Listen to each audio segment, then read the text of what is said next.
जैसे कि इतना फ्रेंड्स, राधे राधे। तो myself here your H G sir, here to teach you the 11th 12th BCom as well as law chapter on my YouTube channel free of cost. तो friends, how are you? I hope so you are fine. तो friends, आज अपन start करने वाले हैं Indian partnership act जो अपना चल रहा है। आज अपन आगे पढ़ने वाले हैं। ऑलरेडी मैंने इंडियन पार्टनरशिप की फर्स्ट इंट्रोडक्शन और सेकंड आपका पार्ट अपलोड कर चुका हूं मैं यूट्यूब चैनल पे। आई थिंक आपने वो देख लिया होगा। आज बात करेंगे अपन फ्रेंड्स इंडियन पार्टनरशिप के एक्ट की आगे पढ़ने की।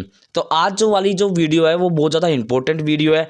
मोस्ट ऑफ द एग्जामिनर जो क्वेश्चन टारगेट करता है वो आज वाली वीडियो के अंदर अपन सारे कवर कर लेंगे। आज अपन पढ़ेंगे डिफरेंसेस पार्टनरशिप का और डिफरेंट ब्रांचेज जिसे डिफरेंट एसोसिएशन के बीच में अपन आज डिफरेंस पढ़ने वाले हैं, जो कि आपके पेपर के लिए बहुत ज़्यादा इंपॉर्टेंट है। तो friends, are you ready for C session? हाँ, मेरे को पता है कि मेरे एच जी सर के स्टूडेंट ऑलवेज रेडी रहते हैं पढ़ने के लिए। तो चलिए दोस्तों, आज स्टार्ट करते हैं अपन अपना डिफरेंस वाला चैप्टर पार्ट। तो फर्स्ट क्या आता है, देखो, पार्टनरशिप का और जॉइंट स्टॉक कंपनी का डिफरेंस बताइए। तो देखो, फर्स्ट पार्टनरशिप लीगल स्टेटस क्या होता है? A firm it is not a legal entity. जो पार्टनरशिप फर्म होती है ना, वो लीगल एंटिटी नहीं होती।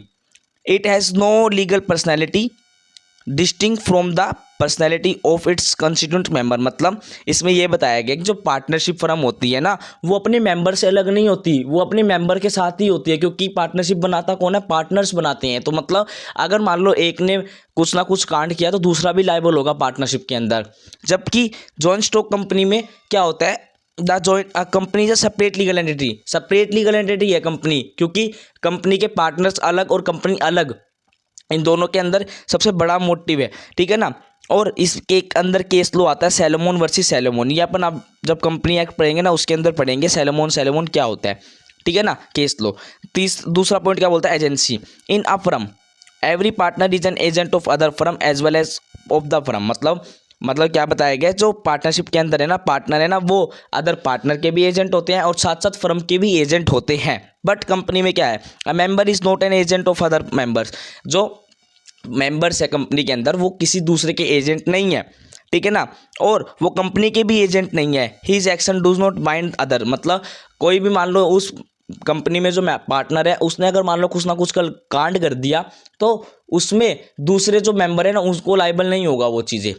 समझ में आई? तो कंपनी के अंदर जो है, वो कंपनी के अंदर ये बताया गया कि मेंबर है ना, वो एजेंट नहीं है किसी भी दूसरे मेंबर के, और ना ही कंपनी के एजेंट है। पार्टनरशिप में क्या बताया गया? पार्टनरशिप में बताया गया जो मेंबर है ना, वो एजेंट है, वो अदर के भी है और साथ ही साथ पार्टनरशिप फर्म के भी है। आई बात समझ में? थर्ड पॉइंट क्या बोलते हैं? Distribution of profit. The profit of the firm must be distributing among the partner. Obviously बात है, अपन पढ़ के आए हैं पार्टनरशिप की डेफिनेशन के अंदर कि जो भी प्रॉफिट होगा ना, वो शेयर होगा किसके बीच में? सभी पार्टनर के बीच में, ठीक है ना। अगर मान लो पार्टनरशिप डीड में लिखा गया है किस हिसाब से प्रॉफिट शेयर करना, तो उस हिसाब से होगा। अगर मान लो नहीं लिखा हुआ तो इक्वली होगा, ये ठीक है। और कंपनी के अंदर there is no compulsion of distributed its profit among its member. मतलब देर कंपल्सरी नहीं है कि आपको प्रॉफिट डिस्ट्रीब्यूट करना ही करना है। मतलब कंपनी के अंदर अपन को लिखा नहीं होता कि आपको प्रॉफिट मिलेगा। लाइक जैसे कि आजकल अपन देखते हैं कि स्टॉक मार्केट ऑलवेज सब भी करते हैं, ठीक है ना। तो उनको ये नहीं है कि भाई हाँ, इस कंपनी से मेरे को इतना प्रॉफिट हर महीने मिलेगा, नहीं, ये कंफर्म नहीं है। मतलब some person of profit but generally not the entire profit become distributing among the share holder only when dividend are declare. तो कंपनी के अंदर क्या होता है कि ना, कुछ पोर्शन ऑफ प्रॉफिट है ना, वो डिविडेंड के थ्रू बांट दिया जाता है सभी शेयर होल्डर को, ताकि जो शेयर होल्डर है ना, वो डटे रहे हमारी कंपनी के अंदर, मतलब इन्वेस्टेड करते रहे। इस पर्पज से मतलब डिविडेंड को दे दिया जाता है। फोर्थ पॉइंट क्या बोलता है? Extent of liability in partnership the liability of partner is unlimited. Partnership के अंदर लाइबिलिटी अनलिमिटेड होती है। It mean each partner is liable for the dept of the firm incurred in the course of the business of the firm and these dept are recovered from his private property if the joint estate is infusion to meet the dam होनली। मतलब क्या बताया गया है? Partnership में ना liability होना partner की unlimited होती है। कल को मान लो उस पार्टनरशिप फर्म में ज़्यादा लॉस हो गया, या फिर मतलब ज़्यादा कुछ दिक्कत आ गई, या फिर कुछ मतलब हाई अमाउंट का लॉस हो गया, तो उसको रिकवर करने के लिए पार्टनर को अपनी मतलब बोल सकते हैं कि प्राइवेट प्रॉपर्टी भी देनी पड़ जाएगी। मतलब प्राइवेट प्रॉपर्टी मतलब जैसे उसका घर हो गया, उसकी गाड़ी होगी, वो तक बेचना पड़ जाएगा उस फर्म के लॉस को कवर करने के लिए, ठीक है ना। अगर मान लो आपने जॉइंट स्टेट बना रखा है, अगर वो कम पड़ गया उस लाइबिलिटी को पे करने के लिए, तब क्या कराया जाएगा, जब पार्टनर की प्राइवेट प्रॉपर्टी को ले आया जाएगा उसके अंदर उस लॉस को कवर करवाने के लिए। आई बात समझ में। बस बल्कि कंपनी में क्या होता है, company limited by share the liability of shareholder is limited to the amount which he unpaid on the share. मतलब अगर मान लो कंपनी के अंदर लिमिटेड बाय शेयर के अगर अगेंस्ट बना रखी है आपने, आप उनके अगर उसके अगेंस्ट आप मेंबर हो तो आपकी लाइबिलिटी उतनी ही रहेगी जितनी आपने अनपेड करी है। मतलब शेयर के ऊपर जैसे मान लो शेयर 10 रुपये के थे, आपने 8 रुपये ही पे करे हैं, तो आपको आप लाइबल हो गए ओनली 2 रुपये के लिए, क्योंकि आपने वो अनपेड है, अनपेड अमाउंट तक ही लाइबल हो गया आप, ठीक है ना। But in the case of guarantee company, अगर मान लो आपने कंपनी के अंदर गारंटी ले ली कि भाई ये कंपनी अगर आज के दिन मान लो ये कंपनी बढ़िया परफॉर्मेंस कर रही है, तो मैंने गारंटी ले ली कि भाई अगर कंपनी को आगे जाके मान लो 10 मतलब लॉस हो गया मान लो, तो मैं 10 लाख की भरपाई करूंगा। तो आपने जितनी गारंटी ली ना, तो आप गारंटी कंपनी के अंदर उतने ही लाइबल होंगे, ठीक है ना। In case of limited to the amount to which he is agree to be liable, मतलब गारंटी कंपनी के अंदर जितनी उसने गारंटी ली ना उसके अंदर तहत ही वो लाइबल होगा।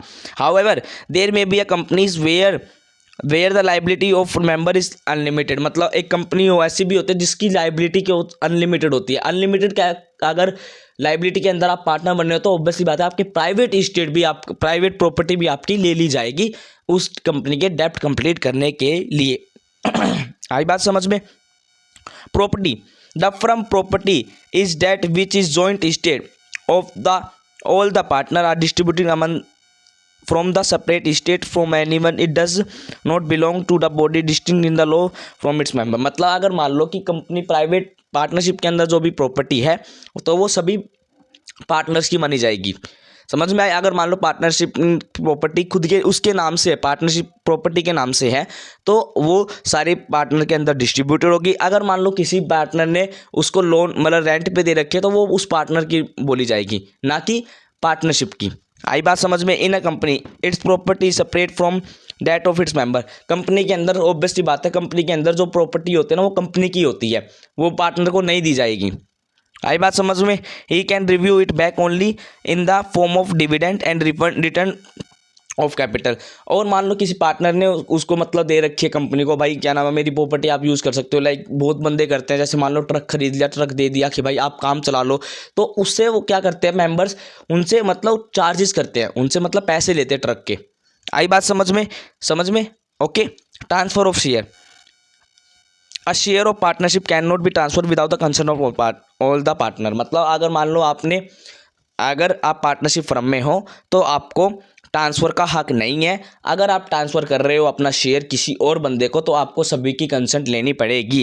कंपनी के अंदर ऐसा कोई रोल नहीं है। कंपनी के अंदर शेयर होल्डर में भी transfer its share subject to the provision contain in its articles. मतलब कंपनी के अंदर ऑब्वियसली बात है कोई भी बंदा शेयर मतलब अपने जो ट्रांसफ़र है ना शेयर को वो कर सकता है, कोई भी दिक्कत नहीं है, बस उसको आर्टिकल को फॉलो करना पड़ेगा, ठीक है ना।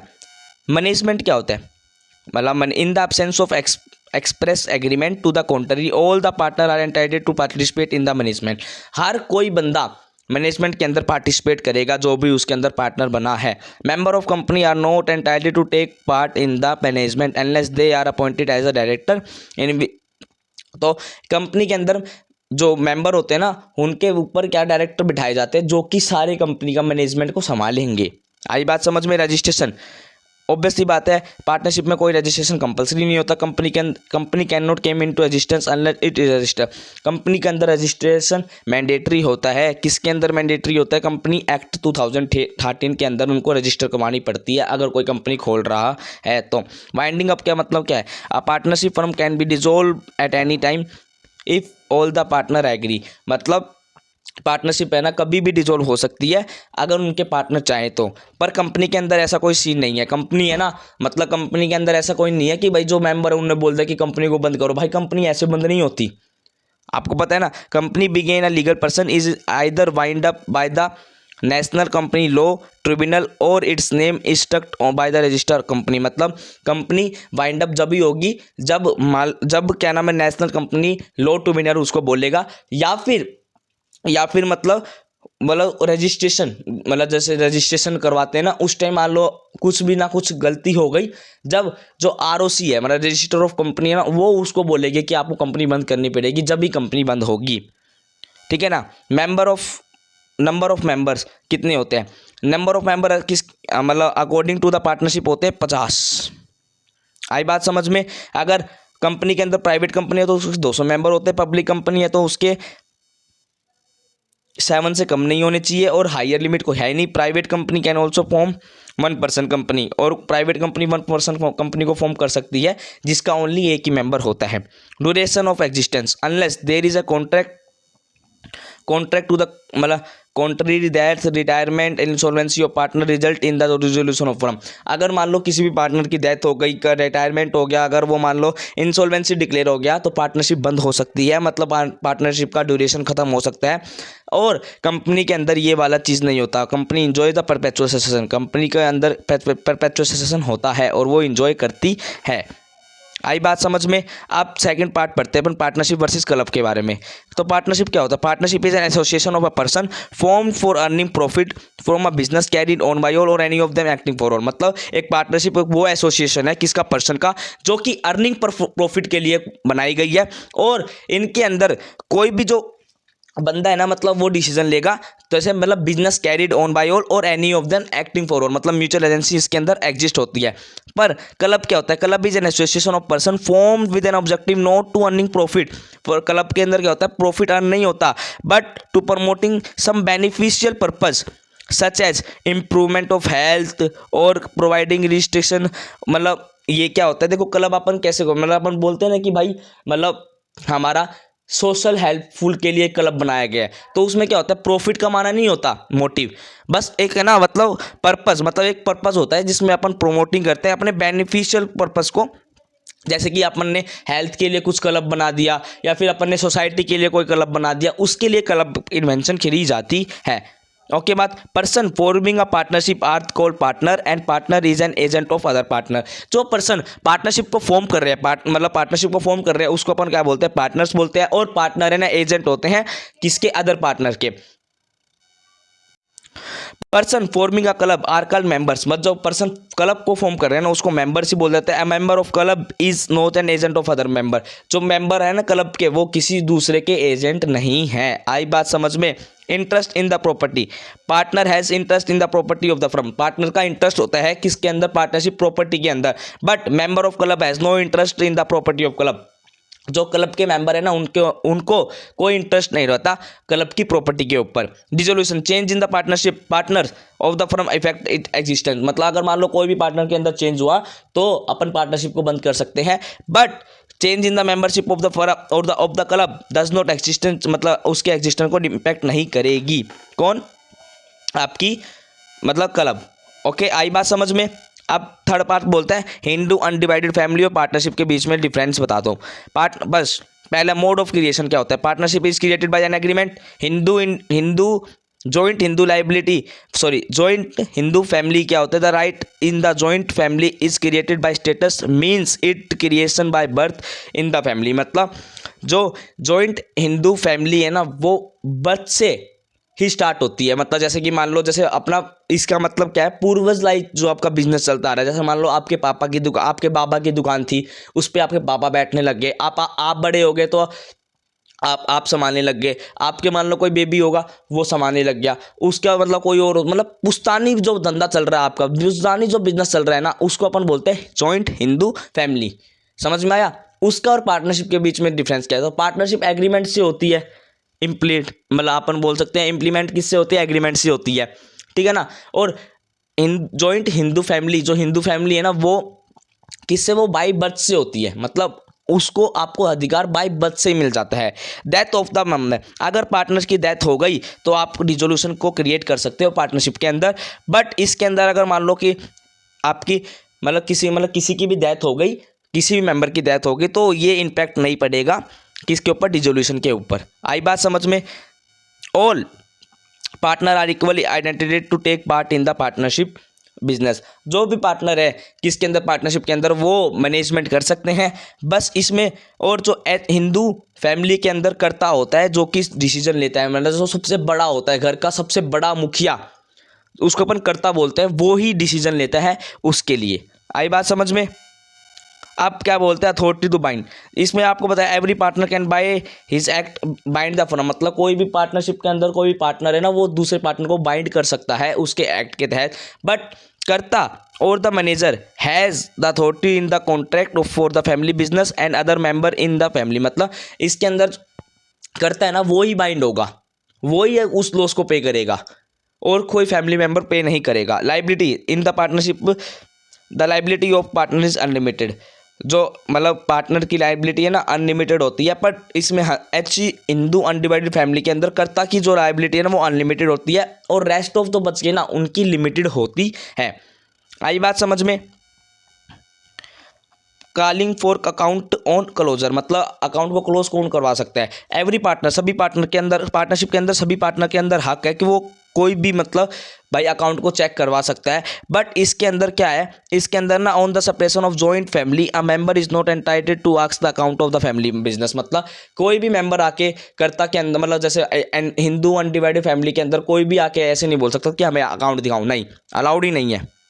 आई बात समझ में। मतलब इसमें मतलब इसमें करता है ना वो ही देख सकता है अकाउंट को, ठीक है। गवर्निंग लॉ क्या होता है, इंडियन पार्टनरशिप एक्ट 1932, मतलब पार्टनरशिप इंडियन पार्टनरशिप एक्ट के तहत चलती है।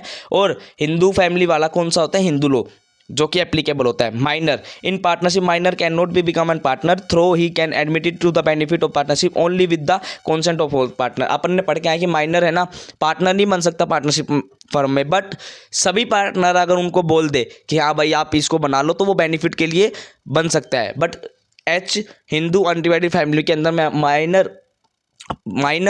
माइनर को आप बना सकते हो पार्टनर, मतलब मेंबर बना सकते हो, क्योंकि वो बाय बर्थ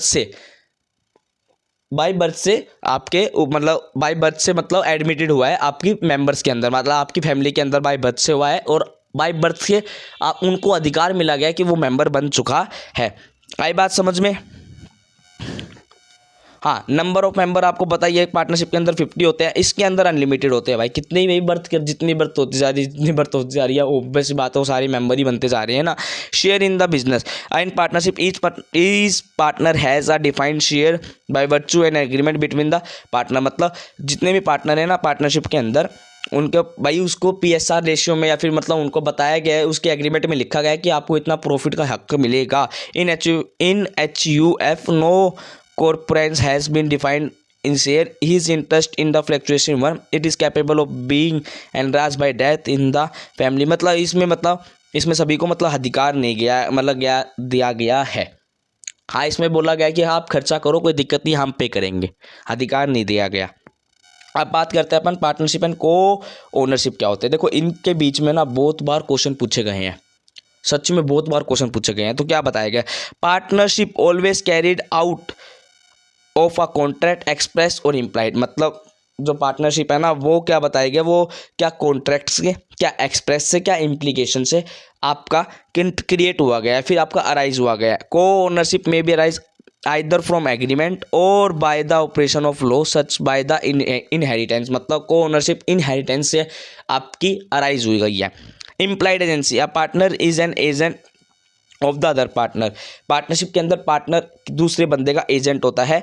को ओनरशिप में क्या होता है, एजेंट नहीं होता किसी भी को ओनर का दूसरे owner. Nature of interest, there is a community of interest which mean the profit and loss must have be share, partnership के अंदर प्रॉफिट एंड लॉस शेयर होना कंपलसरी होता है। को ओनरशिप के अंदर ऐसा कोई नेसेसरी नहीं है कि आप प्रॉफिट को शेयर करो या फिर लॉस को शेयर करो। ट्रांसफर ऑफ इंटरेस्ट क्या होता है भाई, पार्टनरशिप में आप ट्रांसफ़र तो कर सकते हो बट सभी की कंसेंट लेनी पड़ती है। को ओनर्स में क्या होता है, आपके पास हक है कि आप अपना राइट्स को ट्रांसफ़र कर सकते हो, किसी की भी आपको उसके अंदर ज़रूरत नहीं पड़ेगी, किसी भी आपको को ओनर की आपको एक्सेप्टेंस नहीं लेनी पड़ेगी।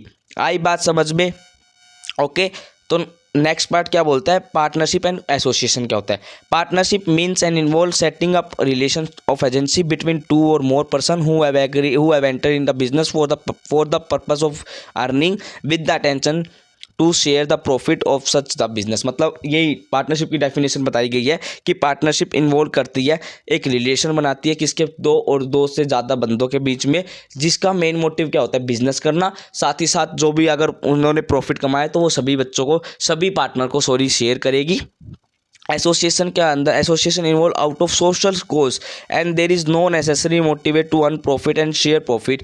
The intention is not to enter in the business for gain. मतलब एसोसिएशन के अंदर क्या होता है, एक सोशल कोज, मतलब कोई भी सोशल रिस्पॉन्सिबिलिटी को कंप्लीट करने के लिए अपन एसोसिएशन बनाते हैं, ठीक है ना। इनका मोटिव होता है, इनका मोटिव नहीं है कि नेसेसरीली कि आप क्या करो, कुछ ना कुछ प्रॉफिट ही कमाओ या फिर कुछ ना कुछ शेयर, मतलब जैसे आप कोई या फिर आप शेयर करो अपना प्रॉफिट किसी के अंदर। इनका मोटिव बिजनेस के अंदर गेन को अचीव करना नहीं होता।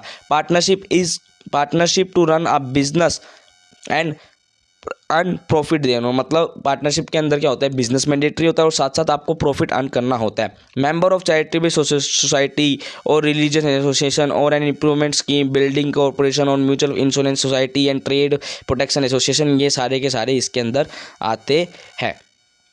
आई बात समझ में? तो फ्रेंड्स आज का टॉपिक बस इतना ही, मिलते हैं नेक्स्ट वीडियो में। Bye bye, thank you. I hope कि आपको अच्छी तरह समझ में आ गया होगा। प्लीज़ एक बार आप गो थ्रू कर लेना खुद की बुक से भी, ताकि आपको आगे दिक्कत ना हो। Bye bye.